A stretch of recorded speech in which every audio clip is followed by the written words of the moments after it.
right in. We've got a lot to talk about, and we'll be meeting here every Sunday for the month of August. So if you miss one, if you can't come, if the bug strikes you or something like that, we will be posting the tapes that Michael Mahan has very generously agreed to make. They'll be on the show website. But it's not as much fun. I want to speak for about an hour and leave the extra time for interchange and hearing your thoughts and your questions. So I'm gonna race right through. We had a handout. It apparently didn't get here, but I'll give you the handout next time.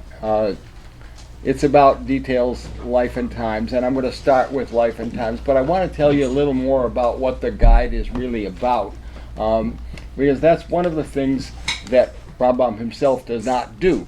If you write a book nowadays, many people, their first book in graduate school is going to come out of their thesis, and they'll be told, introduce it, state what your problem is, lay out your references, how you're going to explain things.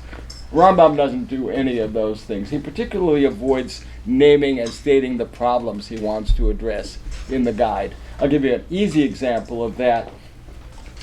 He has a section in the guide, in part 3, where he wants to talk about the problem of evil. If you take a philosophy course nowadays, everyone will tell you, the problem of evil is, well, there are two kinds of evil. There's natural evil like earthquakes and tsunamis, and there's human moral evil, which is caused by the bad choices that people make. Rambam would agree with that classification, but he did not tell you, now I'm not going to talk about the problem of evil and how is it that God permits such a thing, which is the big question about the problem of evil. Instead, he says, I want to tell you about a very interesting book in the Tanakh, which is the book of Job. So by the time you get to that point, if you're keyed in, you know what the problem is that the book of Job raises. It says that Job was an innocent man. It even says that he was perfect. But it doesn't raise the problem in those abstract terms. And Rambam avoids stating it that way. We have to understand why he avoids stating the problems that he wants to deal with in this book. Normally a philosopher would do that. He doesn't. He also doesn't have much of an introduction. The introduction that he does have, for those of you who've been reading into the guide, he's writing the book in the form of a letter. It's a rather long letter. It starts out with a kind of dedicatory passage where he tells about the person to whom he's sending it. And he praises that person. He says, well, when I started working with you in Cairo, I wanted to sort of check out how far you could go. I like the fact that you were interested in logic. I like the fact that you were good at mathematics. I worked with you on astronomy, and that was all fine. I particularly admired the poetic prose that you sent me. He mentions all these things about this young man that he was working with, and he tells how he started very gingerly sort of approaching problems and introducing, sort of obliquely introducing some of the problems that he wanted to deal with, but he's doing something in the subtext there, and in reading the guide you've always got to be aware of the subtext. The subtext is he's pre-qualifying the reader, because he knows that whoever reads this book, and it's not going to be printed, but it is going to be published in the sense that many people will copy it. He's a little worried that some people will comment on it. He's worried that they might do so irresponsibly. He wants to pre-qualify the reader, and he's telling you in an indirect sort of way something that he mentions later on in the course of the book. He thinks that the problems of philosophy that he wants to deal with are problems in which you could get yourself in trouble. And he quotes a passage from the Midrash which says, there are pearls to be found in the seabed, but don't go hunting for them if you don't know how to swim. He means that there are certain prerequisites to the study of philosophy. The philosophical problems that he raises, he names by the name of two rubrics, two headings that are given in the Talmud, in Chagiga, Babylonian Talmud, where it mentions Maaseh Bereshit and Maaseh Merkavah. Maaseh Bereshit means the act of creation. And in the medieval way of doing philosophy, the act of creation is also described as the account of creation. The account of creation, which in the Torah is very brief, and he thinks for people who are really thinkers, that account is going to be very troubling. We have to understand why. The other big problem that the Talmud mentions is called Maaseh Merkavah. That means let me tell you about Maaseh. The word Maaseh, which means the act of creation, or the act in this case of the chariot, is also used kind of indiscriminately in rabbinic writings to mean the account of creation. We know that word from Yiddish. If you think about, people talk about Bubba Mices. Bubba Mices are old wives' tales, right? Things that Granny might say, which are kind of superstitious. A Misa is the Yiddish way of pronouncing the word Maaseh. It means an act literally, but it also means the account, the story of creation. Now, why is the story of the Merkavah problematic? Where's the Merkavah? Where do you find that? The Merkavah means the chariot. Where do you find that? You could say it. Ezekiel. It's in Ezekiel. Ezekiel, right at the beginning, has a story about how he was in exile with the other Jews in Babylonia. He was sitting by the river Kebar, and he saw this vision of a chariot. He seemed to see a man seated on the chariot. It's a very troubling account. And one of the reasons why it's troubling is because people worry that he seems to have said that he saw God. Now, you're not supposed to believe that we can see God. Moses was told, you can't see my face. You're not supposed to see God directly. What the heck is going on with Ezekiel, who is an accredited prophet? And he says, it looks like he says that he saw God sitting on his throne, which is also called his chariot. We have to figure out why the throne is called a chariot. Very strange. Merkavah, those of you who know Israel today know that a tank is called Merkavah. So why is God sitting up there on his throne, which is a chariot? What about the problem of evil? That's a natural one. The problem of evil is the ultimate sort of question that people want to make charges against those who are religious. Okay, if you believe in God, why didn't God prevent the tsunami? Why didn't God, Voltaire, Kant, others who lived in the 18th century, lost their faith in God because there was an earthquake in 1755 in Lisbon, killed thousands and thousands of people, and how could God allow such a thing? The classic case of that actually comes in the Talmud, in the case of one of the brilliant scholars of the Talmud, whose name was Elisha ben Abuya. And he became an apostate, and they like to avoid even mentioning his name. They call him Acher, the other one, the other guy, because he became an apostate. And there's a story in the Talmud, and the story does a lot of its conceptual work by telling stories. The story is that Elisha saw a boy who was trying to be deferential to his father. His father had said, go get me some eggs from that tree. There's a bird nest in the tree. The boy climbed the tree, deferential to his father, fell down and broke his neck and died. And Elisha notices, being a brilliant Talmud scholar, that there are two mitzvot in the Torah that have explicit commandments, that have explicit rewards connected with the commandment. The commandment to honor your father and mother, which is so that you will have long life in the land, and the commandment to shoo away the mother bird when you take the eggs, so at least the mother bird won't have to see her eggs taken and suffer that indignity. That also has a reward attached to it.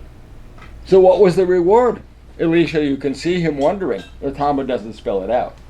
But you can see him wondering, here's this boy honoring his father, shooing away the mother bird, and he doesn't have long life at all.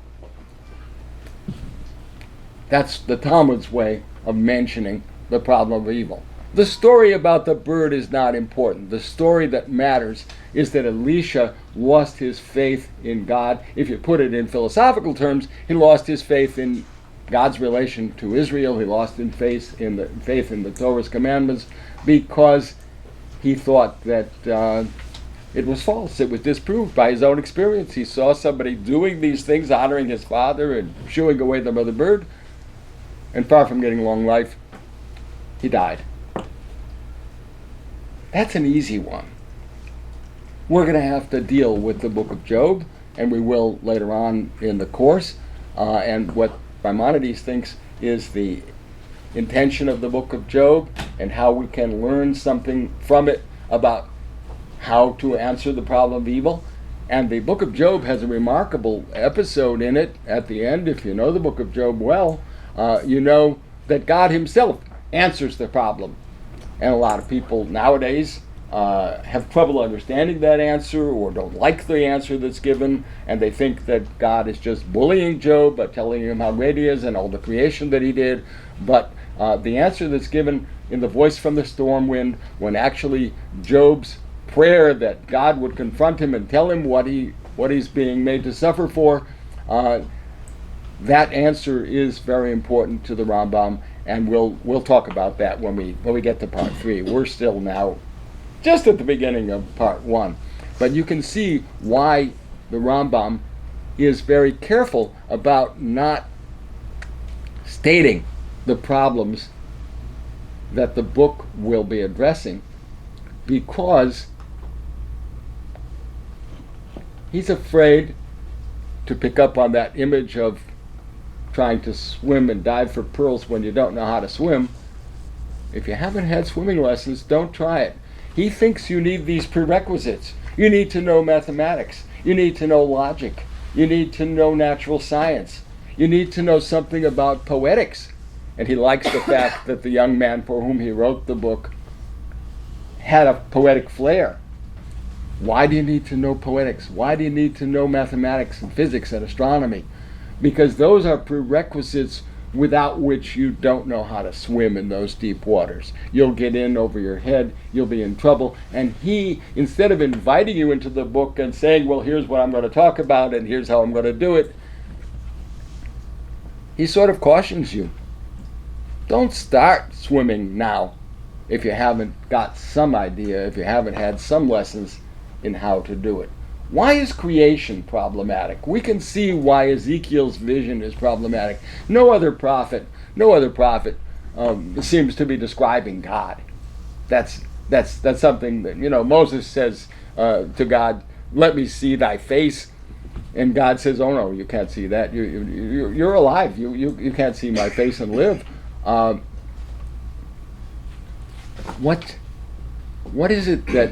What kind of chutzpah is it on Ezekiel's part that allows him to represent that he has seen this figure seated on the throne, which is supposed to be the throne of God, and which the Rambam thinks is the throne of God's glory, a little bit removed from God himself? Well, what's problematic about creation? If you are raised as I was, being told that story, and you're told, I was told when I was 9 years old, well, creation is not the same as just making something. If you make something, you make it out of something else. But creation means making something out of nothing. That's remarkable, and only God can do that. But a lot of philosophers don't think that anything can come from nothing. So how can God make something from nothing? That's a problem. And it's a problem that's particularly pressing for educated Jews in the Rambam's time, because they had access to a vast literature of Greek philosophy and Greek science and Greek engineering and Greek astrology all the things, all the practical and theoretical things that you need to know, including Greek medicine, which Rambam was raised in and trained in and practiced and wrote books about. They knew all these sciences. And they knew that Aristotle thought that the world was not created, that the world was eternal. And that's partly a scientific view on Aristotle's part, because everything has a cause, and every cause has a prior cause, and it has to go back forever. Doesn't have a beginning, because you can't get something for nothing.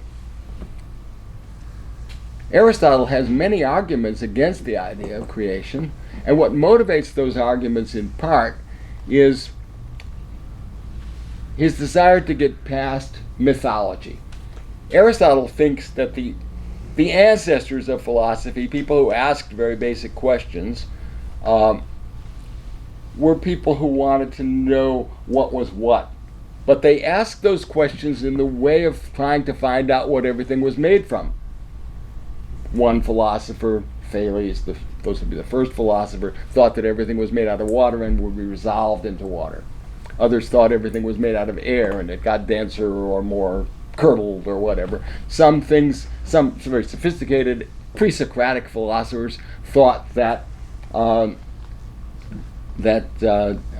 everything was made out of the indefinite, and it got to be more definite, more defined.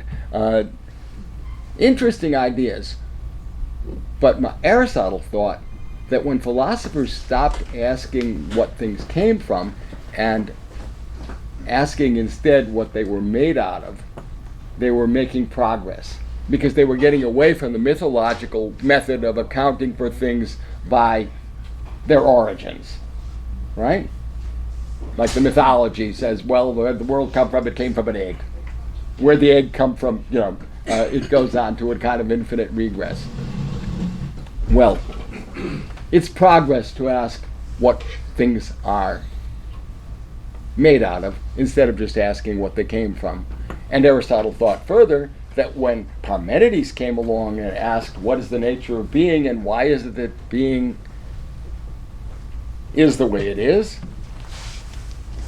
his answer was that being has to be, that being can't fail to be, that there's a kind of intrinsic necessity in things. And Aristotle thought that that was on the right track, because what Parmenides was doing was inventing metaphysics. Metaphysics is the science of being. Metaphysics is the question of what is it for anything to exist? What is it for something to be? And he was asking that question instead of asking the question, where do things come from, or asking the question, what are things made out of? That was progress in Aristotle's view towards the idea that we have to understand the nature of things and not just the origin of things. Am I clear so far? Yeah, good. Aristotle had a religious as well as logical motive for pressing the idea that everything has always existed and that the world has always been the way it is. Do you know what his religious idea was? His religious motivation for that was that he, like other thoughtful Greeks, thought the world itself was divine. That's a big difference between Aristotle and the Torah. The world is created in the Torah. Nothing is divine. Look at the way the sun and the moon are mentioned in the opening passages of Bereshit. What does it say? What's the sun called? It's called the big light, right? And the moon is called the little light. How come it's not called their name? They knew Hebrew. They could say the sun is Shemesh and the moon is Yerech. Why didn't they say that? Those were the cult names of those planets. Those were the names that they had where they were worshipped as gods. And so the Torah is doing two things. One is it's saying that they're not gods because God created them. And the other is saying, it's just the big light, the little light. God puts the big light in charge of the daytime and the little light in charge of the nighttime. All right? That God is in charge. That's the Torah's subtext. That's the Torah's message in that passage. That's why the Torah is written the way it is, because it's an alternative to the mythical way of thinking that is derived from Babylonian myth. Well, think about that. How are we going to be able to say that God created the whole world, the sun and the moon and the earth and the water and the air and all the living creatures, how are we going to be able to say that God did that when we don't believe that God has any physical manifestation? When we believe that God is transcendent in such a way that God is incorporeal, that God doesn't exist as a body. All the bodies are God's work, but God doesn't exist as a body. How are you going to explain how God could create, let alone govern and judge, a world which is physical? How God, which is supposed to be infinite, is going to relate to a world which is full of finite and determinate things? If you start asking yourself those questions, and if you have a little exposure to Greek philosophy and Arabic translation, as Rambam's intended readers do, you're going to be scratching your head. And he quotes a line from the Talmud. And one thing I like to say about Rambam is he never goes naked. That is, he always has Talmudic and biblical backup for everything he says. He understands it more deeply than many of his predecessors and contemporaries and successors have done. But he never goes naked. And what he quotes from the Talmud is that the story of creation, or the account of creation, or the act of creation, is so sublime and grand and magnificent that the Torah doesn't go there. It doesn't try to tell you how. It just says baldly, that's in the Talmud, it just says baldly, Bereshit bara Elohim et hashamayim ben haaretz. In the beginning, God created heaven and earth. And if you're the sort of person who just takes that at face value, you move right on, and you want to get to the rest of the story. But if you're the kind of person who has wondered about such things, how can an infinite, incorporeal God create and govern a physical and determinate world? You're going to be scratching your head. You're going to be stopped right there. And that's the kind of person that Rambam wants to address in the Guide to the Perplexed. You're going to be perplexed. Let me tell you a word about that title, perplexed. The title in Arabic, which is the language he wrote it in, is Dalal al-Khairin. That means the guide of the confused, if you like. Ibn Tibbon was a little too literal in many of his translations, and Rambam was corresponding with that great Hebrew translator towards the end of his life when the book was being translated into Hebrew from the original Arabic. He found Ibn Tibbon's translation a little too literal, and he wanted to guide him to translate the ideas and not just the words. I quoted that passage in the guide in the introduction, but Ibn Tibbon didn't change it. He left it that way. But there was one stroke of genius that Ibn Tibbon did in translating the title. He doesn't call it just the guide of the confused. He calls it Moreh Nevuchim. Where does the word Nevuchim occur in the Tanakh? It only occurs Esther. twice. Esther. Yeah. Esther. In the book of Esther, when the genocidal decree of Haman, wicked Haman, comes out, all the Jews were not perplexed. They were troubled. They were in a fix. They were nevuchim. The other place where that word occurs, which is even more relevant to our concerns, is at the shore of the Red Sea, when Bnei Yisrael their back is to the water, the other side is the chariots of Pharaoh. They're stuck. They're in between a rock and a hard place, if you like. All right? The chariots, there's a cloud intervenes, and they get a little more time to get their act together. But they are stuck. And they're not just perplexed. They're in a condition of anxiety. They're in a dilemma. A dilemma is a choice you have to make where neither choice is a good choice. What's the dilemma that Rambam is concerned with in the Moreh Nevuchim? You've got a sophisticated reader who has access to Aristotelian philosophy, who thinks that Aristotle proved that the world cannot be created and must be eternal, and has always been the way it is, and natural law has always been the way it is. And then you've got the tradition you were raised with. the Torah, the Talmud, all the rules, and you feel torn between the two. That's what Nebuchim is getting at. This dilemma of, should I be modern and rational?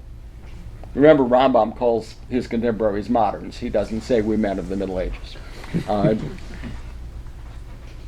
Should I compartmentalize and say, well, this is what I believe on Shabbat, and the rest of it, is what I do when I go to my medical practice and use my... You can't do that. The Nebuchim that Ibn Tibbon's translation touches on are people in a dilemma.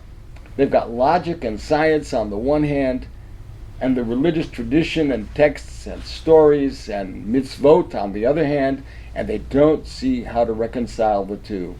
That's the perplexity that the guide was written to address. That's the perplexity that the guide was written to address. And the Rambam believes that these two different ways of looking at things are reconcilable and complementary, that they actually help one to understand and explain each other, and that you really are the right reader for his book if you've thought about these questions and you want to see how to address them, whether it's the problem of evil or the nature of creation. Mention another one that connects with Maaseh Merkavah. Think about Ezekiel's vision, and think about the question of how does God, who is infinite and transcendent and incorporeal, manifest himself to a finite intelligence? How is it that anybody can know what God is like? How is it that anybody can know what God wants of us? If God is infinite, does God want infinite from us? We're not capable of that.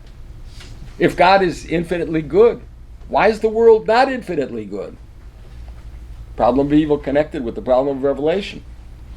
Now the Talmud addresses that question kind of indirectly by comparing Ezekiel's vision with the vision of Isaiah. It's a natural comparison to make because Isaiah saw, they said, the same thing that Ezekiel saw, but he puts it very briefly. And what he puts is summed up in that line which we say in all our prayers, Kadosh, Kadosh, Kadosh, Hashem Tzvaot, Belokol Haaretz Kavodo. Holy, holy, holy. I like to understand the word holy as referring to God's transcendence. God is transcendent to a higher power than we can normally even think about. That's why we rise up on our tiptoes when we say Kadosh, Kadosh, Kadosh. And then it says, as the prophets typically do, it balances that mention of God's supremacy and transcendence with a mention of his immediacy and presence. Wherever God is described as a great monarch, it always says, and he's very close to the humble and the oppressed, right? It's always balanced that way. The rabbis point that out. What's the other half of the line? Hebrew poetry always has a first line and the two lines, two die stitches as they're called. What's the other half about? Melo kol haaretz kavodo. I'll translate that for you the way I translate it. The fill of all the earth is his glory. If you want to know where God's glory really is, it's not seated on a throne or a chariot. The fill of all the earth is his glory. Melo kol haaretz kavodo. Ibn Ezra says it means the whole earth is filled with his glory. That kind of softens it a little too much. But whether you translate it, Ibn Ezra is a better grammarian than I am. You translate it his way or you translate it my way, it still comes out meaning that if you want to know where God is, look around you. You can see God in other people. You can see God in the wonders of nature. Okay? Melo kol haaretz kavodo. So we have that idea of God being supremely transcendent and at the same time immediately present. Great Jewish thinker of the 20th century, Louis Jacobs, wrote a whole book about the immediacy and transcendence of God. Big theme in Jewish thinking. But what the rabbis say in comparing Ezekiel with Isaiah is that Ezekiel is a rural person. He's a country guy. Isaiah is an urban person. Isaiah has seen the same thing in his vision that Ezekiel saw, but they saw it in different ways because they come from different backgrounds. The comparison is, if some city person saw the king riding through the city on his horse, he would see relationships. He would see, the city person would say, you see that guy standing next to the king with the long white beard? That's his chief advisor. That's the one who does the palace work. That one is the guard, etc., etc. Ezekiel is like the country fellow, the rural person. It's the city mouse and the country mouse. Ezekiel is the rural person who's going to describe the eclat and the splendor, the opening of the Olympics with all the lights going off and the flashes and the color and the sound. But he doesn't really see the essential relationships. He sees the externalities of it all. That's the difference between Isaiah's vision. They both say the same thing, but Ezekiel has a lot more detail, because it's the detail that would interest somebody who thinks in that very sensuous kind of way. Well, how are we going to become the more urbane and the more urban and the more sophisticated reader? According to the Rambam, you need those prerequisites. Don't dive into the deep end before you know how to swim. Don't dive for pearls before you know how to swim. You'll only get yourself in trouble. And the implication is the way Elisha did. He thought, he sees the problem of evil, and he doesn't know how to address it. One of the things that Rambam will say about the book of Job, he remarks, the book tells us that Job was a good man, an upright man, that he avoided sin. It never says that he was a wise man or an educated man. Had he really known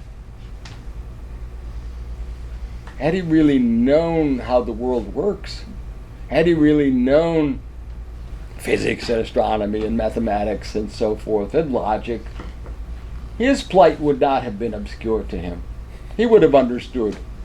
He might not have liked it any better than he did, but he would have understood, because there are things there to be understood about the problem of evil. There are things there to be understood about the act of creation and the account that's given of the act of creation, and why that account that is given in Bereshit is minimized so as not to make problems for people who aren't ready to deal with those problems. Right? It just says baldly. That's the Talmud language. It just says baldly, in the beginning God created heaven and earth. Move on. Well, you get a feel for these two problem areas that the Rambam wants to address. Maaseh Bereshit and Maaseh Merkavah. How does God manifest himself? How does God make prophecy possible? How does God, in Kabbalah they like to talk about Tzimtzum, how does God make the requirements of God's infinite and absolute perfection applicable to us mortals who are finite and, not infinitely capable? How is it that we get the Torah from God? How is it that people who are prophetically gifted can have a vision which they think is a vision of God, or can hear voices which is the voice of God? What do these things tell them, and how is it accommodated to, how is it scaled down to our capabilities and their capabilities as mortal beings? That's Maaseh Merkavah part of it. And Maaseh Bereshit is the part of it that has to do with what's the relationship. How does God create? How does God govern? And you can see that those two problems are interconnected. Now, the Talmud in Chagiga warns people not to teach these two subjects unless, a gathering like this would not be possible according to Talmudic law, because you could do it one-on-one with some of these things, or you could do it one-on-two with some of these things, but you can't do it for a group. And yet Rambam undertakes to write a whole book, which he knows is going to be read not just by the person it was originally addressed to, who has had to move away from Cairo and living in Aleppo. He's sending him chapters, a few at a time. This is going to be a book that is read by thousands of people. He knows that. How does he get away with this? He takes his, remember, he never goes naked. He takes his text from the author of the Mishnah. The Mishnah is accredited to Rabbi Judah, sometimes called Judah the Prince. More technically, they call him Judah the Patriarch. You can call him what you like, Yehuda Nasi. And he put it together. He had a little help. But the Mishnah is, on the face of it, a violation of rabbinic tradition. Why? Because the Mishnah is a codification of oral law. And oral law was supposed to be not written down, it was supposed to be learned. Lishanot, to go over it, review it, memorize it. And why did Rabbi Judah write the Mishnah? When he knew very well that you're not supposed to write down the oral law. It's supposed to remain an oral tradition, learned by word of mouth. He quotes a line from the Psalms. And the line from the Psalms is a line, whereas is fairly typical in the Psalms, the psalmist is calling upon God to act.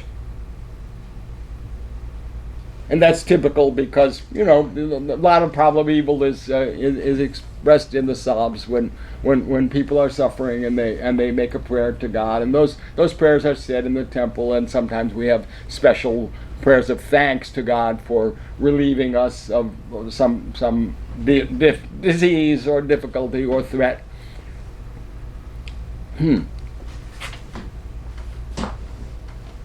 Rabbi Judah reversed the syntax of that line. Instead of calling upon God to act because they have violated your Torah, he reads the line the other way around. He makes the subject into the object and the object into the subject, and he reads it as saying that God calls upon us to act because they are perverting your Torah. How are they perverting it?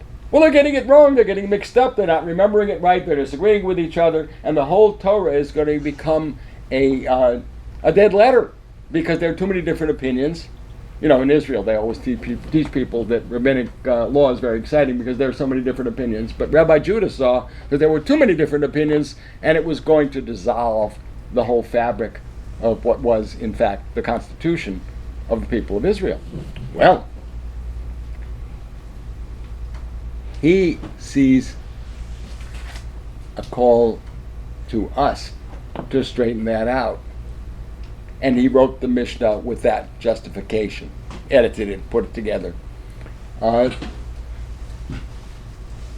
Half the job remained undone. Why? Because the Torah is not just about the mitzvot. The Torah is not just about the 613 commandments. The Torah is also filled with ideas. And they're ideas which are presented in a very oblique way, often by way of stories, often by way of poetry. And we have to find a way of collecting those ideas. Rambam himself wrote a vast compilation, a 14-volume compilation of halakha. He made much better order out of it than was made in the Mishnah itself. But then he saw that there was something else he needed to do because of the way people were challenged by reading Greek philosophy in Arabic translation, by reading Greek science, by the authority of Greek logic, which he recognized was really an impressive system of logic developed by Aristotle. Aristotle was the first person to make a science out of logic. What was the vehicle of Jewish ideas?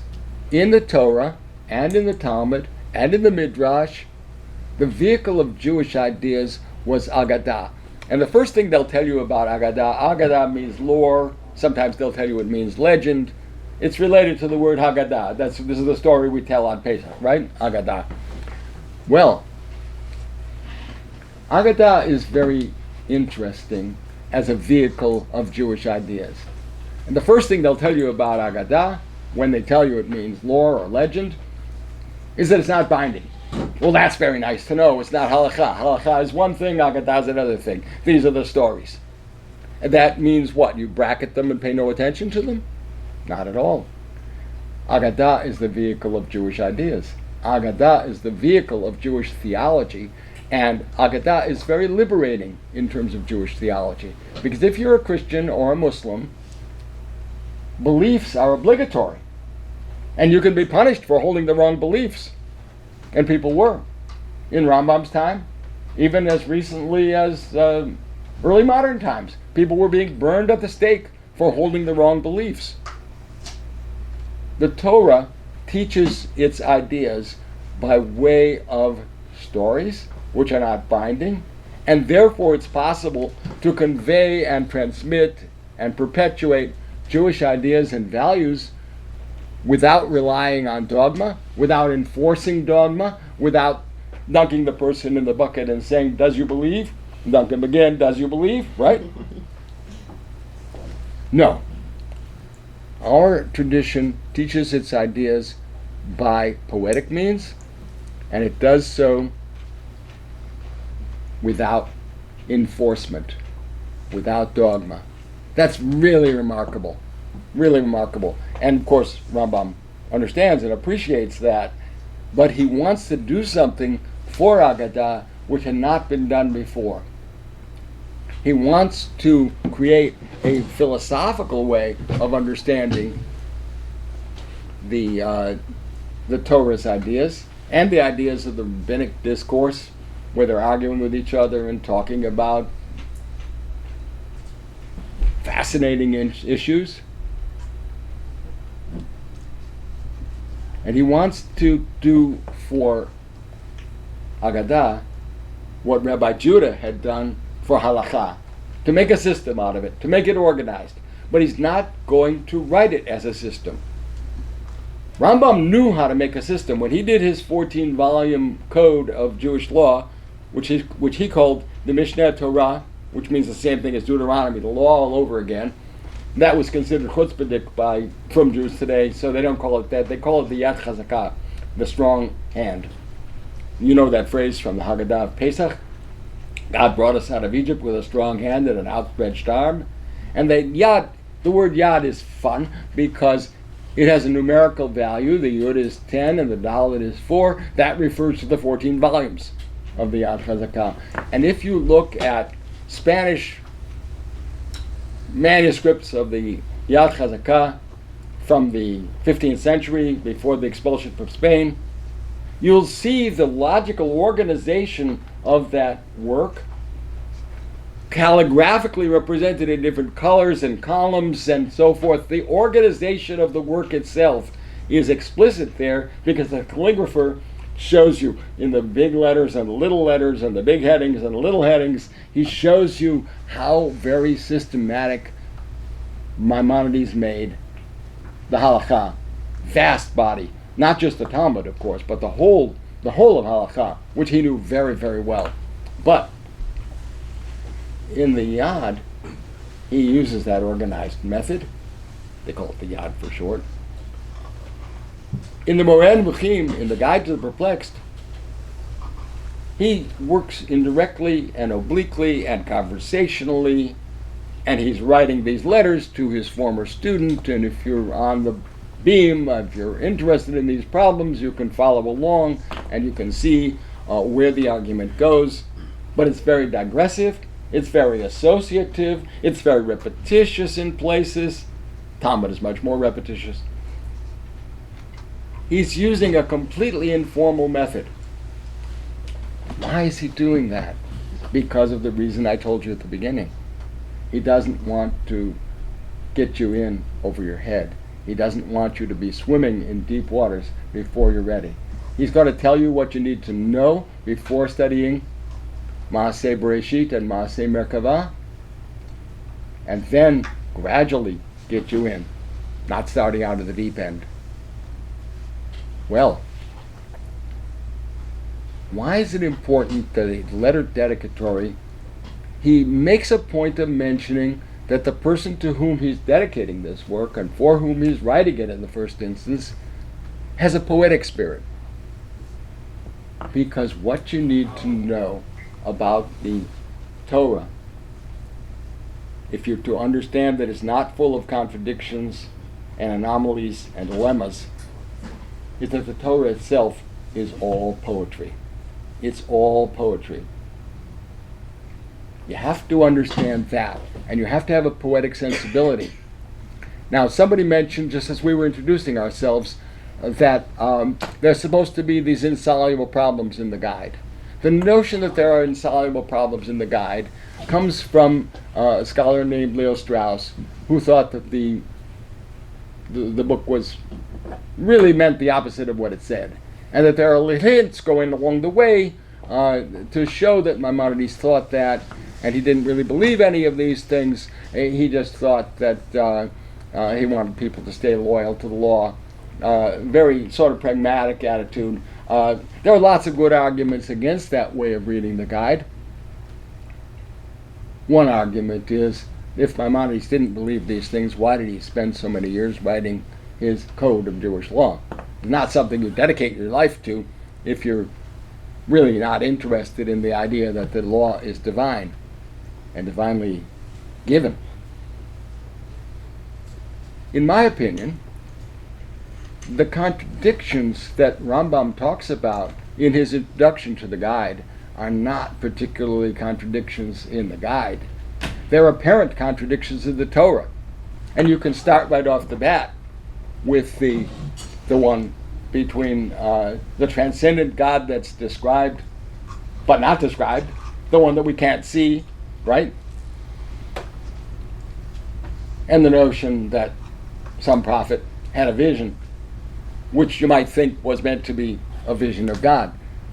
The contradictions that he wants to resolve are contradictions in the Torah itself, apparent contradictions, which he thinks are really only apparent. In the opening chapter of Bereshit, it doesn't tell you how God created, but it also doesn't tell you why God created, or what God looked like, or what happened before. Pagan mythologies always tell you there was always a backstory which tells you, what the egg came from, right? Torah doesn't do that. It presents God as utterly transcendent, and yet at the same time it presents God as speaking. It presents God as manifesting himself in various ways and in various actions and liberating us from Egypt. That kind of contradiction matters a lot.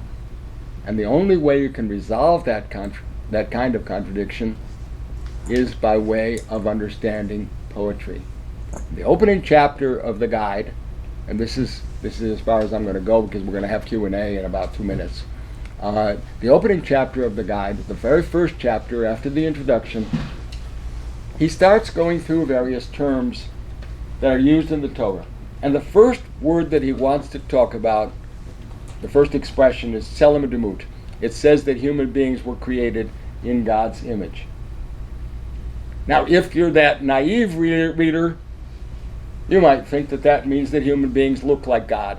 Like the Greeks used to say, those Egyptians are very primitive, they worship dung beetles and asps and ravens and things, and we're more sophisticated. We know that God must look like the most noble image and therefore must look like us. No. Why does it say that human beings, male and female, are made in God's image? Male and female is important. First of all, it's universal and inclusive. But also it means human beings are biologically dimorphic. Men don't look like women, but men don't even box like women. Right? If men and women look different, then the notion of image and likeness can't refer to a physical appearance. it must refer to something else. And if you have a poetic sensibility, you'll be looking for what the reference of that imagery is. Just as when it says, in the beginning God created, and go, God said, let there be light. What kind of being is it that gets things done by offering a command? A monarch. That's an implicit metaphor. God is a ruler. And the implicit metaphor can be resolved in terms of that God is in charge. It doesn't tell you how God does it, but it does tell you that God is a kind of ruler. Similarly here, what does the expression Tselem Demut, image and likeness, refer to? Maimonides uses a technique that he learned from his great Jewish philosopher predecessor, Saadia Gaon, who was the first systematic Jewish philosopher, also the first lexicographer and the first Hebrew grammarian of the Jewish tradition. Saadia, who lived in the 10th century in Baghdad,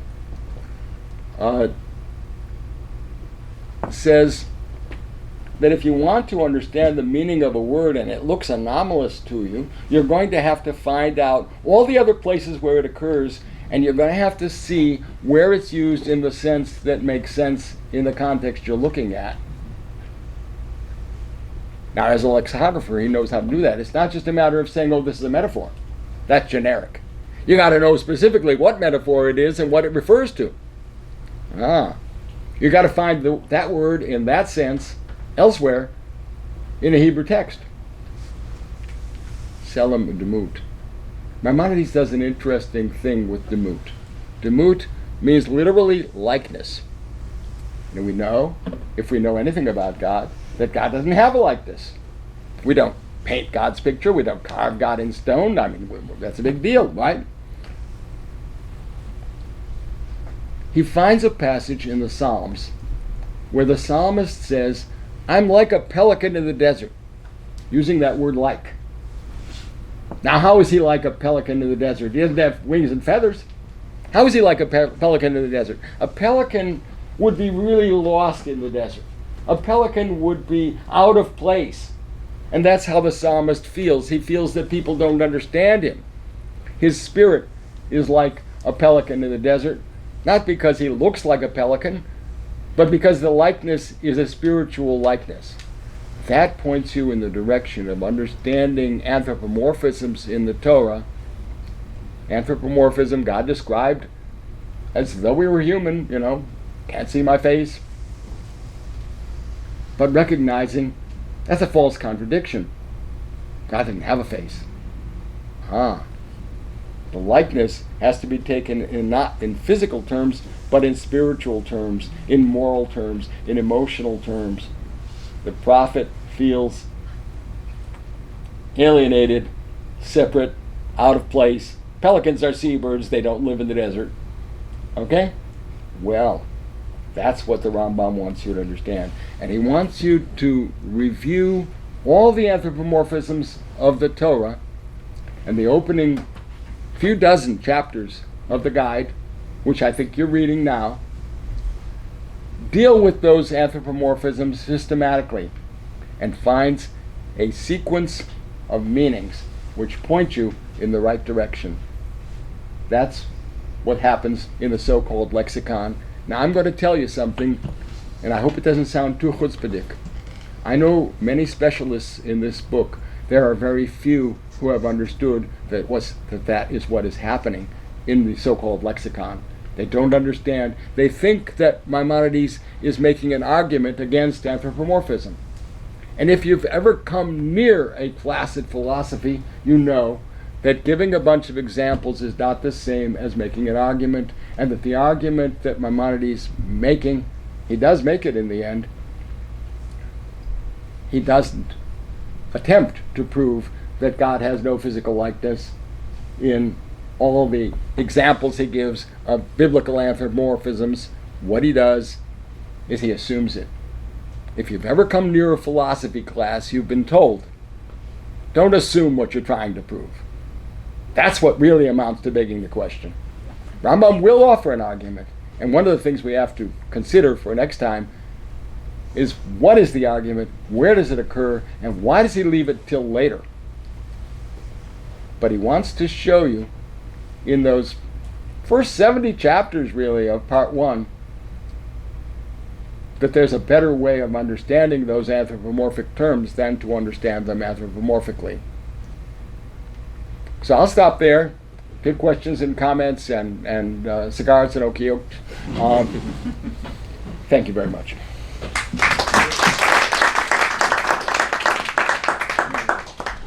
Thinking about the young man, the child who died, fulfilling his parental request and doing the appropriate thing with the bird, and then questioning God's, well, how is this a reward? When he died, he forfeited the reward.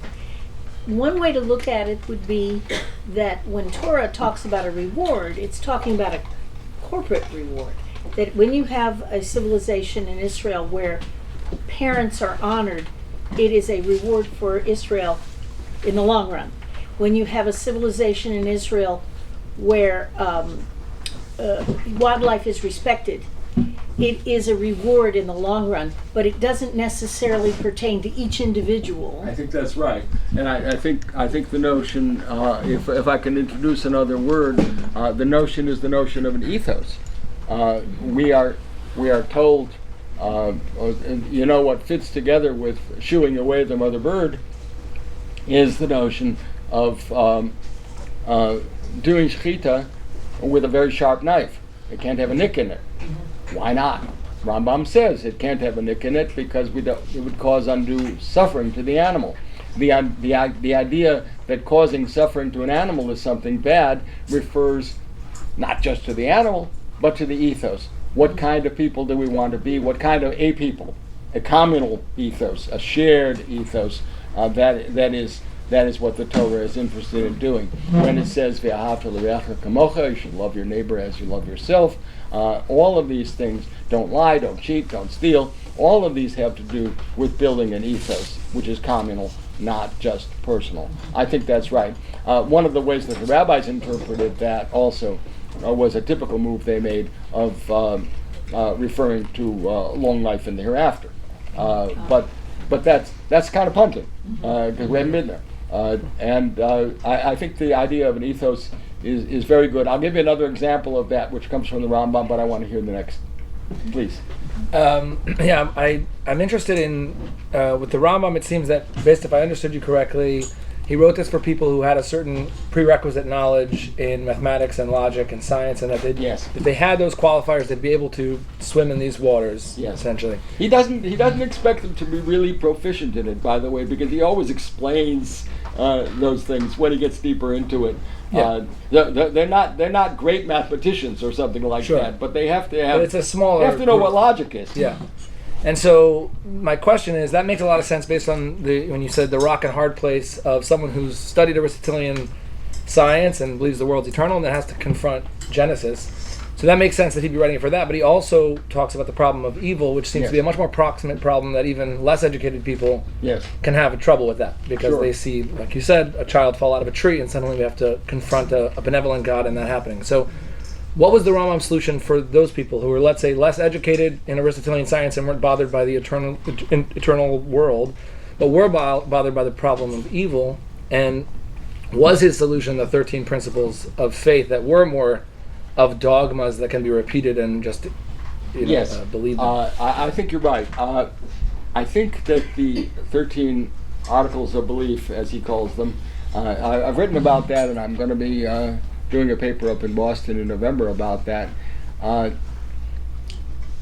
He thinks, and as you read the guide you'll see him spelling this out, he thinks that the Torah itself operates on two levels. And he takes an image from the book of Proverbs, Mishlei, which speaks about those two levels. He says it's like a gold ball which is encased in a filigree of silver. He describes the filigree as having eyelets in it, and he explains the Hebrew equivalent of that word eyelets in order to prove that it really means eyelets, because you can see through them. Now, if you look at it from a distance and casually, you'll think that you're looking at a silver ball. If you look at it more closely and more thoughtfully, you'll see there's gold inside. Ah. Now, if you're casual about it, you'll miss that. And you're still okay because the silver is still precious. What is the silver? The silver is telling you very basic things about how to live. The gold is telling you deeper truths about the nature of God and God's relationship to the world and so forth.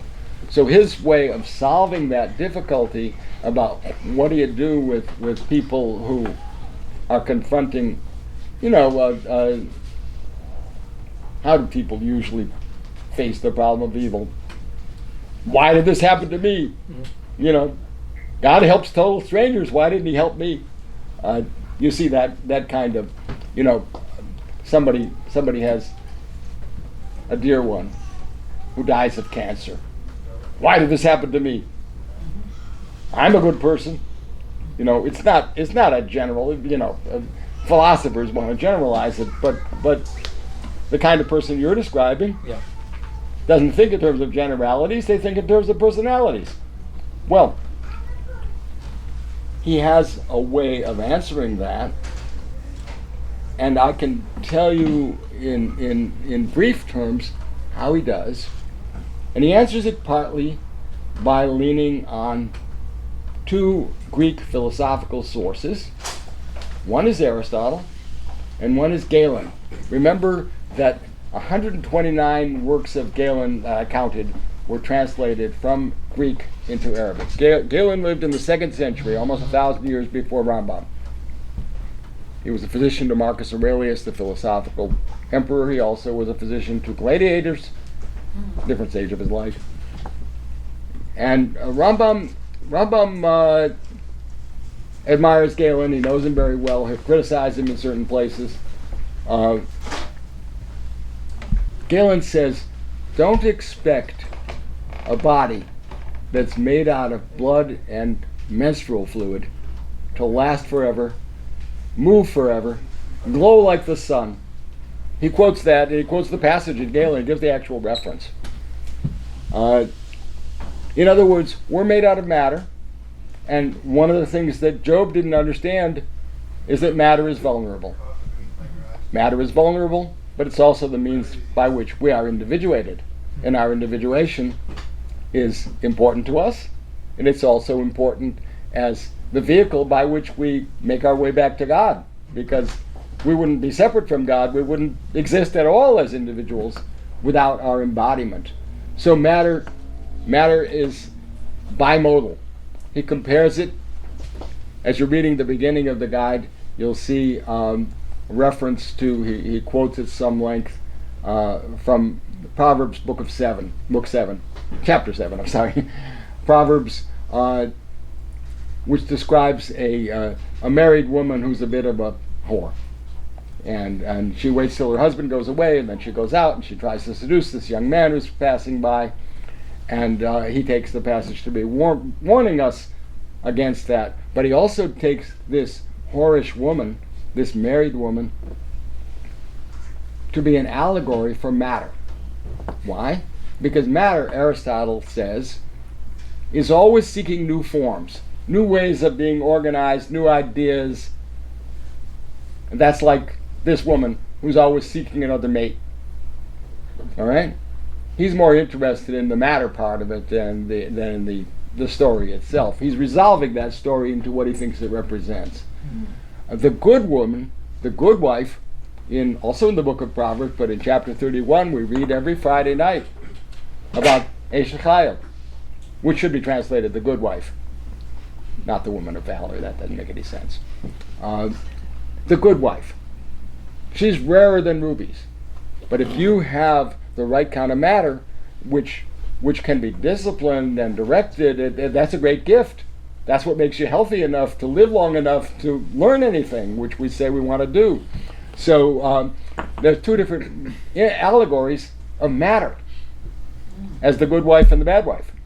That is very important to the Rambam. And if you understand, as Job did not understand, that your embodiment is going to make you vulnerable, it's going to make you fallible. If you're fallible, you're going to make moral mistakes. If you're vulnerable, you're going to catch COVID, right? You got to understand that's the condition of your existence as an individual. There wouldn't be any individuals without matter. That's a point he draws from Plato, and he drives it home with what he quotes from Galen. Okay. Other questions, other comments? Don't be shy. I can go on for hours, but Well, taking up on what I just said, if I'm looking for a personal relationship with God, yes, I go to the Psalms. yes. I don't go to the 5 books of Moses. The Psalms are where the individual says to his God, The Psalms are written you're in the looking voice of after an individual. me, you're taking care of me. But if you try to put that into the 5 books of Moses, I think you get lost. Well, I don't know if that's there are right or not. there are some very very meaningful passages there as well. But the 5 books of Moses, of course, is addressed to the community. Right. It's the law, and you've got that other philosophical question of how does an infinite being legislate? How does an infinite being tell you not to see the kid in his mother's milk? Now that has to do with ethos. It is very personal in a way. You incorporate that practice. I'll give you an example that the Rambam gives you where he finds something very personally relevant for our own moral interactions in terms of the ethos. He says one of the mitzvot is that if you're going down the road and you see a person whose ass has fallen down and is sprawling on the ground, you have an obligation to help. That obligation is mentioned twice, and in one of the places it says, if you see your enemy's ass lying on the ground. Now the ass is the pickup truck of antiquity. That's, it spilled its load. But you have to help. And it specifies your enemy. Rambam is a great exegete, a great interpreter of the text. Why did it specify your enemy? Isn't it enough to say anybody's ass? The point of this is to make you a better person. It's not just to keep the traffic moving. You are going to be combating and quelling and overcoming your own tendency to irascibility. It's going to teach you how to avoid road rage. And avoiding road rage is going to make you a better person. And when everybody is under that same commandment and trying to become a better person in that way, the community would be a better person. So that's a very personal one. It's an ethical one. It has to do with a virtue that the Torah wants to cultivate. And that one of the things Rambam in the Mishneh Torah, when he classifies all the biblical commandments, he finds 7 mitzvot that are specifically ethical. And it's very characteristic of the Rambam that he generalizes those, as he did with that one. So it's not just a matter, it was a camel and not an ass, so I'm not, no, come on, right? The point is the generality. So, and the rabbis are very good at that when it says that you should reprove someone who has done something wrong and don't become complicit in what he's done wrong. When it says in the same passage, this is in Vayikra in Leviticus, it says that you should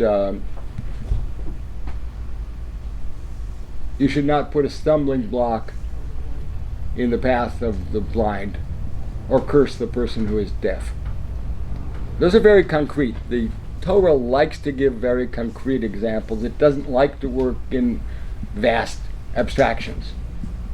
But the rabbis can generalize. So putting a stumbling block in the path of the blind, their paradigm case is you have a friend who has a drinking problem and you offer him a drink. Hey, wouldn't you like a drink?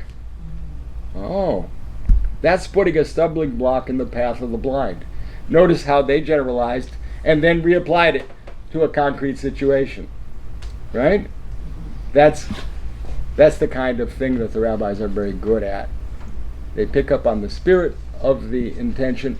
It is very personal. Sometimes you see somebody doing something wrong, and you feel like you should talk to the person. Didn't you respond to her too angrily? Was that a put down you were doing? Ask yourself that question. And that's the context in which one of the most basic biblical mitzvot occurs. V'ahavta l'reacha kamocha. Love your fellow human being as yourself. What does it mean? Very concretely, it means if you had your better nature and were thinking about what kind of person you really wanted to be, you would appreciate if somebody took you aside, the rabbis say privately and tactfully, and told you, you were too sharp with her. You should work on that. Or maybe more tactfully than that, but, right? You see what they're doing? That's where V'ahavta l'reacha kamocha comes in that mitzvah of reproof. It's sometimes badly translated as rebuke. That misses the point. Reproof, advice, speaking to a person as you would wish someone would speak to you, and you're not in the heat of the moment. We should hear from somebody else.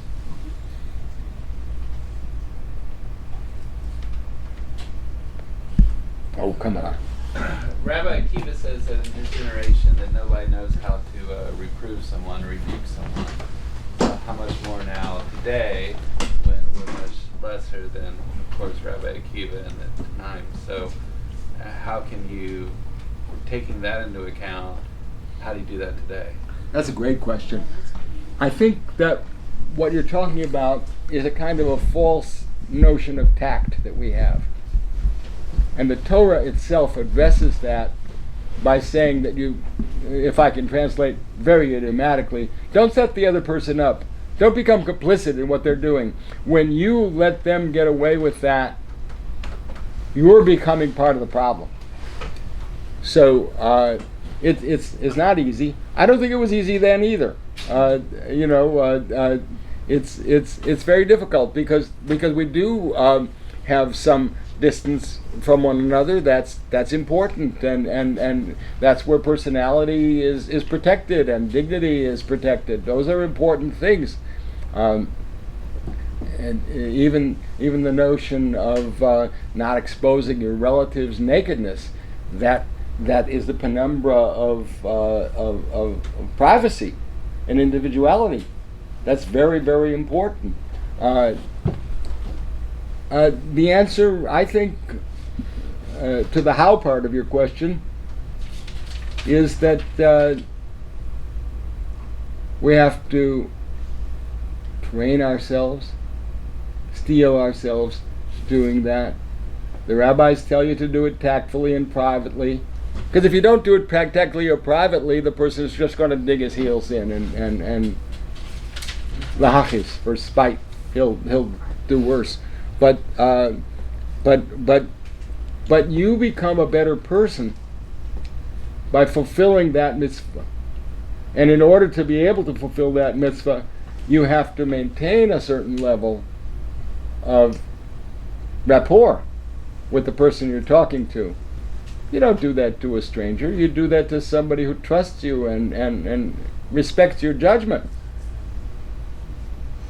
I think the only point I would disagree with you, Lance, is I don't think it's harder now than it was then. I just think the modalities, the social graces are a little bit differently defined, but it's still a matter of finding a way to break through those without disturbing the relationship or destroying the point you were trying to make.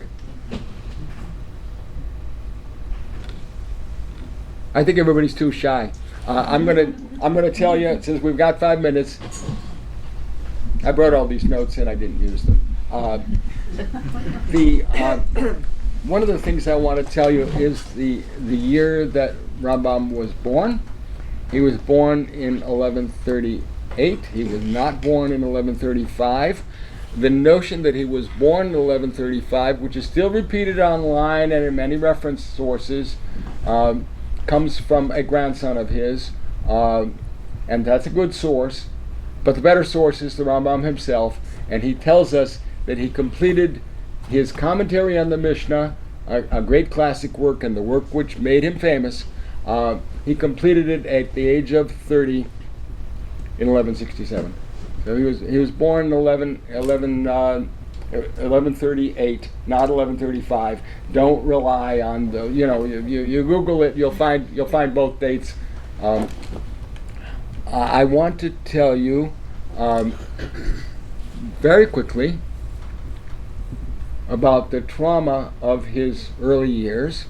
When he was 10 years old, the city of Cordoba, in which he was born, fell to the Almohad conquest.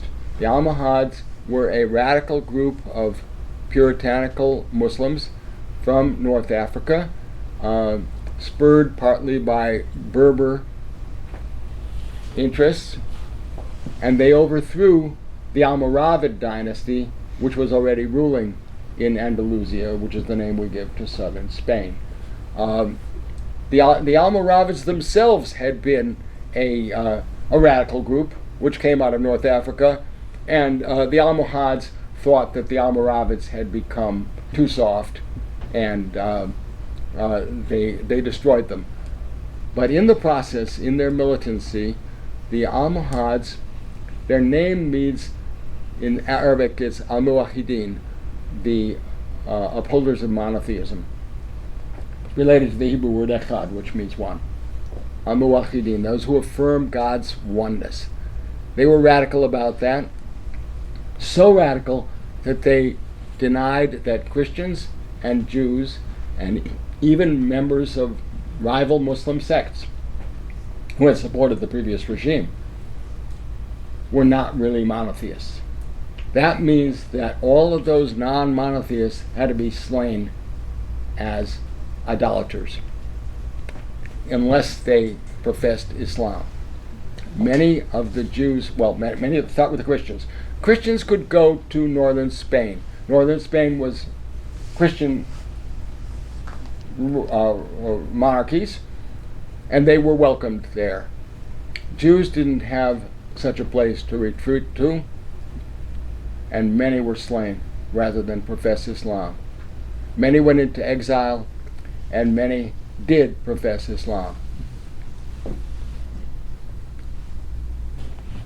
The Muslim sources tell us that Maimonides' family, he's at 10 years old when the city fell to the Almohads, that they were among those who nominally professed Islam and secretly remained Jews. Rambam himself confesses that in a document he wrote as a very young man, where he says, we're not proud of what we did. He quotes from Jeremiah, we sinned, we and our fathers lie down in our shame. And he advises that if you have the chance, if you're under such a regime, you should get the hell out. But his family did not do so immediately. They stayed in Al-Andalus probably for another 5 years. He was learning logic, he was learning Torah, he was learning Talmud. His father was a great Talmud scholar in his own right. And he was learning medicine. The family then, paradoxically, went to Fez in North Africa. And when I was in Morocco with Roberta, they still speak proudly. The Muslims in Morocco still speaks proudly of the time that Maimonides and his family were there, and he was a great scholar, and they knew it. Muslim sources tell us that he studied Islamic law. One source tells us that he memorized the Quran, which is a book, it's something that Muslim scholars do. Not surprising. You can see elements of Arabic language from the Quran in the guide. I called them out in the notes. He dedicated a book to a man who seems to have been a Muslim in North Africa. The rationale that they had, initially the Jews who didn't leave Andalusia thought that this would all blow over. It did not. It got worse. The further rationale was that those who were charged with enforcing the law knew very well that we don't really believe that Muhammad was the prophet of God, but they play along with it because they're humoring the ruler. This is what the ruler wanted, because this was the doctrine of the Almohad dynasty that got its legitimacy from enforcing what they took to be Islamic rigor. Eventually, that pretense evaporated as well. The enforcement of sincerity on the part of the nominal converts became more severe, and the family eventually had to leave the Maghrib. They made their way to the land of Israel, but it was then under Crusader rule. Muhammad, Maimonides tells us that that they landed in Akko. They went to Jerusalem. He said he kissed the stones in Jerusalem. He went to Hebron. And Hebron is important because who's buried there? Abraham. Abraham is. And Abraham is a very important figure to the Rambam because he didn't get his religion from tradition. He wasn't imitating what he had been taught. He was thinking for himself. Abraham was, to Maimonides, not only the founder of monotheism, but the archetypal example of the philosophical theologian, the man who thinks these things through for himself. And Maimonides, later in life, when he had a son, he was about 45 when his son was born, he named his son Abraham. He became his successor. They didn't stay in Crusader land of Israel. They went to Egypt. Cairo was a great city. It was originally founded by the Shiite Fatimid dynasty, and the name of Cairo was the name they gave that city. The old city was called Fustat, and that's where the Maimon family lived. His father died soon after they arrived in Egypt, but the family lived in Fustat, and the capital nearby was Cairo. In Arabic, that's Al-Qahira, which is the name of the planet Mars, the victorious, which the Fatimids had given that city because they had been, for years, a persecuted minority in Sunni countries, and they became the rulers. They founded the Al-Azhar University, they founded the city of Cairo, Al-Qahira, victorious. However, there was a brilliant statesman who goes by the name of Al-Qadi al-Fadl. Al-Qadi, you know what a Qadi is. A Qadi is a Muslim judge. Al-Qadi al-Fadl means the virtuous judge. Al-Qadi al-Fadl didn't like the idea of living under Shiite dominion, and the Shiites were, as these regimes tended to be, pretty corrupt in Cairo. They had been there a couple hundred years by now. And he picked out a very promising young general whose name was Salahuddin. We know him in the West as Saladin. He was Kurdish. He was a brilliant fighter, very honest, very forthright. And Al-Qadi al-Fadl said, "You should be the ruler here in Egypt." And through his efforts, Saladin overthrew the Shiite regime and established his own dynasty, which is called Ayyubid. Ayyub is Arabic for Job. It's the first biblical name ever used, not this time, but the first biblical name ever used in Arabic was Ayyub. Why? Because Job is not represented as a Jew in the Torah. He's a man from Damascus. All right. They overthrew the Shiite regime. Saladin took over, and he made Al-Qadi al-Fadl his wazir. I'll tell you one more dramatic thing, and then I'll have the breakfast, and I'll sign some books. it didn't take too long before a man from the West showed up in Cairo. People did travel a lot in those days. And said, this prominent Jew, this prominent physician that Al-Qadi al-Fadl has made his court physician and who is so well respected among the Jews for his commentary on the Mishnah, I knew him back in the West as a Muslim. And he charged him with apostasy, which is a capital crime. If you convert to Islam and then backslide, you're damned in the next world and dead in this one. Who do you think heard the case? Al-Qadi al-Fadl. And he quoted a line from the Talmud, from the Quran, which says, no force in faith. The Almohads didn't really follow that reading, but they weren't in charge in Cairo. Al-Qadi al-Fadl was the wazir, the prime minister of Saladin. He heard the case, and he saved Maimonides' life.